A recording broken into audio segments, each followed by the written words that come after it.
તો દોસ્ત જય શ્રી રામ, જય દ્વારકાધીશ. આપણે આ જવાનું છે સાપુતારા. તો સાપુતારા જવા માટે આપણે નીકળી ગયા હતા વહેલા 5 વાગે.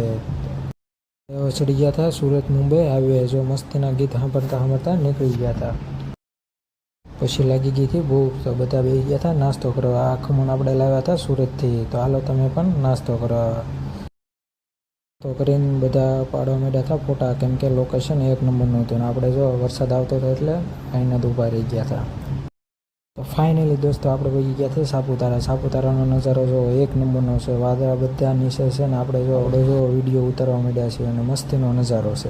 અહીંથી આવી ગયા હતા એનાથી થોડા ઉપર સાપુતારા હિલ્સ પર. ત્યાં પણ જો એક નંબરનો નજારો છે. વાદળોની નેચ છે. તમને એમ કે અહીંયા ધુવાડા નીકળે, ધુવાડા અહીંથી પણ આ વાદળો છે અને મસ્તીનો એક નંબરનો નજારો હતો.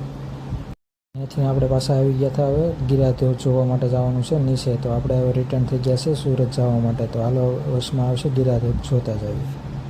તો ફાઇનલી ગાઈસ આપણે પહોંચી ગયા છે ગિરાધોધ. અહીંયા આપણે મસ્તીનો એક નંબરનો નજારો હતો. અહીંયા તે